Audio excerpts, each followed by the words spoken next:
Statement Mas Nadiem, maaf karena kami di Dinas Pendidikan, kami pendidik. Maaf Mas Nadiem.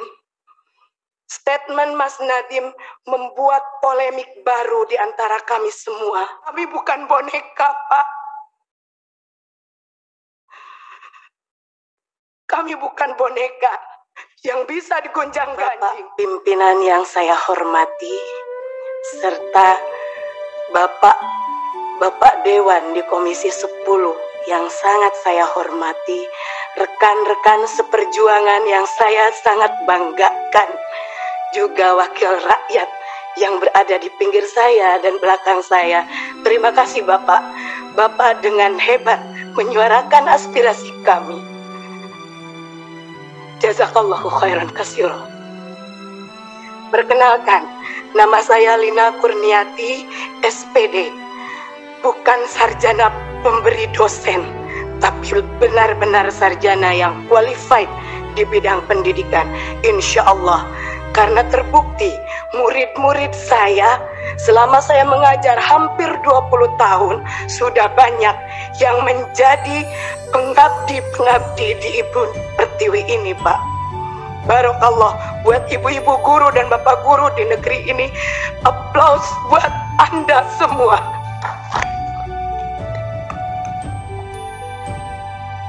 Bangga saya bisa duduk di sini memangku amanah yang sangat besar, Bapak.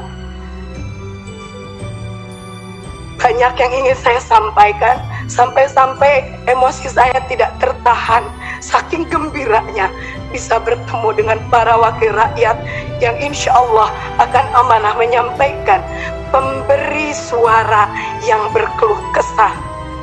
Bapak, bukan kami ingin diistimewakan.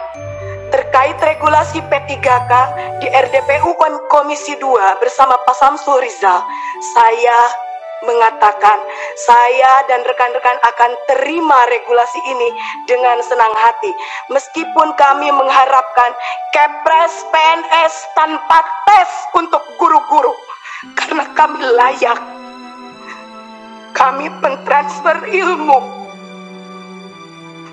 Saya sampai merinding mendengar yang terhormat Kang Dede Yusuf berkata di TikTok, saya banggakan. Kami itu jantungnya negeri. Saya yakin dengan adanya RDPU ini, semua pemangku kebijakan yang ada di negeri ini mendengar kalau kami objek tertindas. Sudah jelas di Dapodik kami ada, tinggal diangkat. Sudah jelas dedikasi kami, tinggal diberi SK. Kami tidak meminta gaji yang spektakuler, tapi kami ingin diakui. Pak Jokowi lihat kami. Baru-baru ini statement Mas Nadiem, maaf karena kami di Dinas Pendidikan, kami pendidik. Maaf Mas Nadiem. Statement Mas Nadiem membuat polemik baru di antara kami semua. Kalau memang dana untuk penggajian P3K seperti yang Mas Nadiem omongkan, tolong pisahkan DAU yang turun ke kabupaten atau kota, dibedakan Pak amplopnya, dicap, ditulis ini untuk pendanaan P3K. Kami bukan boneka, Pak. Kami bukan boneka yang bisa digonjang-ganjing. Sampai saya mikir, kita di daerah dengan gaji 450.000 per bulan, dan itu pun hanya dibayar 4 bulan sekali. Mendapatkan angin segar, apa yang dikatakan oleh para menteri merupakan angin segar bagi kami. Tetapi pada kenyataannya, tatkala kami mendatangi DPRD provinsi, mendatangi DPRD kabupaten, antara legislatif dan eksekutif kami datangi, Pak, mereka berbicara tidak ada ketentuan yang pas dari pernyataan Mas Menteri. Saya tegaskan sekali lagi, kalau memang dananya dari DAU, tolong dipisahkan supaya pihak kabupaten kota jelas ini amanah untuk para guru. Maaf kalau Lina di sini ngomong emosi, karena Lina pernah terjun langsung Pak ke lapangan. Masih ada rekan Lina yang digaji 150.000 dengan jarak tempuh dari rumah ke sekolah 45 menit, tidak bisa menggunakan sepeda atau motor atau mobil. Bayangkan kalau hujan, Pak. Dan itu Lina bikin semi dokumenter biar jadi bahan untuk para pemangku kebijakan melihat di lapangan seperti apa. Jangankan beras yang ditanggung negara, kami sakit pun negara tidak akan tahu, Pak. Kami honorer, kami mengabdi, ijazah kami S1, tapi nasib kami lebih rendah dari seorang kuli pasar.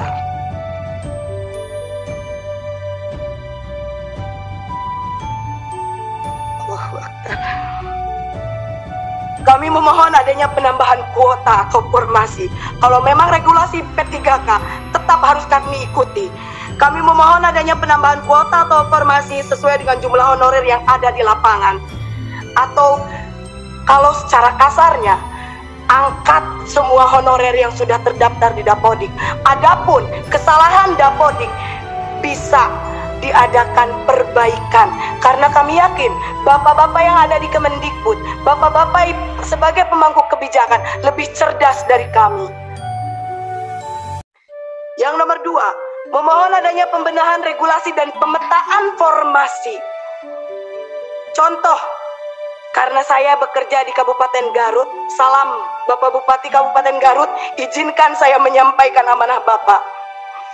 Yang terjadi di Kabupaten Garut, dari 8.801 guru honorer yang ada, hanya tersedia 196 formasi dari 8.801.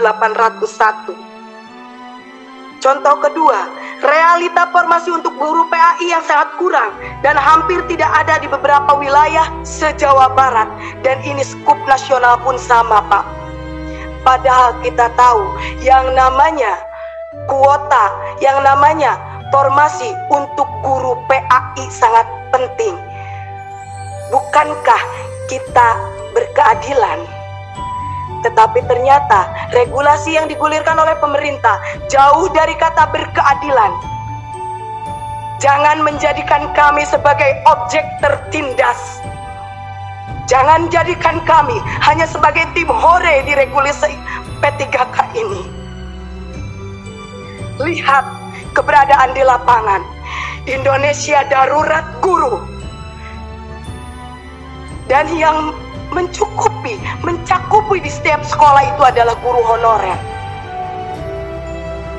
Yang ketiga, memohon adanya penambahan afirmasi berdasarkan masa kerja dengan cara di grade dari 3 sampai 5 tahun masa kerja, 5 sampai 10 tahun masa kerja, 10 sampai 15 tahun masa kerja, 15 tahun masa kerja sampai selanjutnya. Karena apabila afirmasinya dibilang hanya untuk 50 tahun, belum tentu mereka itu masa kerjanya sesuai grade. Dan perlu digarisbawahi Bapak, honorer itu bukan hanya K2. Ada yang non kategori. Ari non kategori mapak mudab dabun tekaluhur tekahanap sur bahasa pasantren. Jadi di tengah-tengah, Bu, mereka tidak diakui.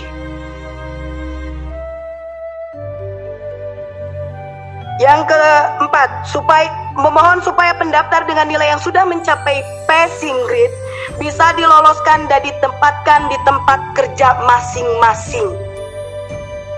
Contoh realnya di sekolah saya, PNS-nya hanya 1 orang, Pak.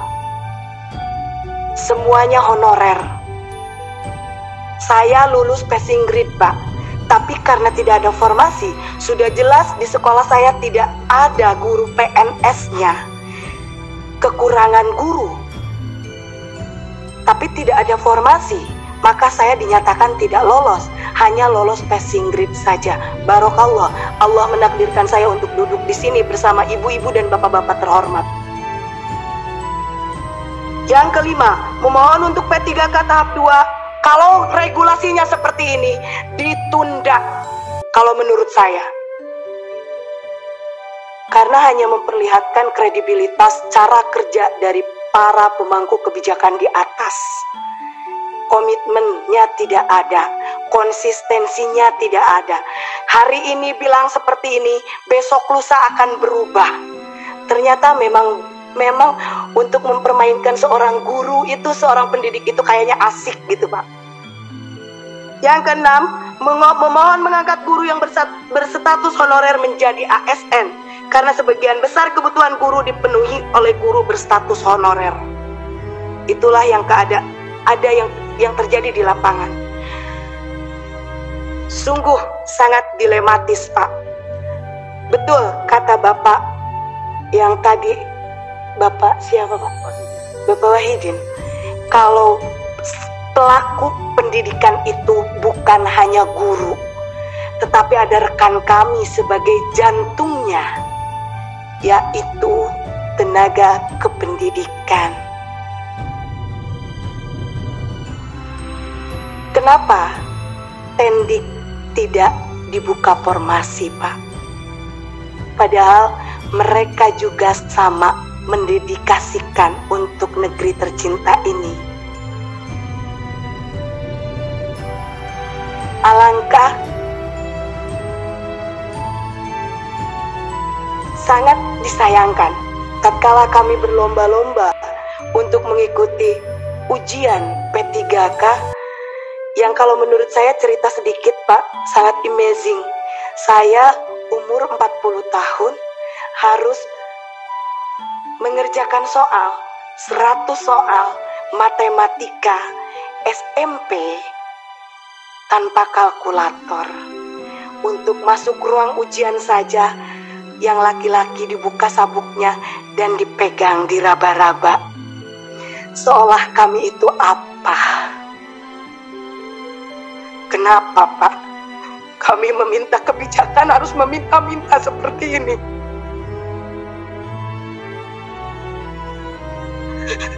Padahal kami itu terhormat, Pak. Dari mulai kabupaten kota kami menangis, memohon. Kenapa, Pak? Padahal kami bukan koruptor. Kami pencetak generasi bangsa. Kami tidak akan beraksi selama masih bisa diplomasi.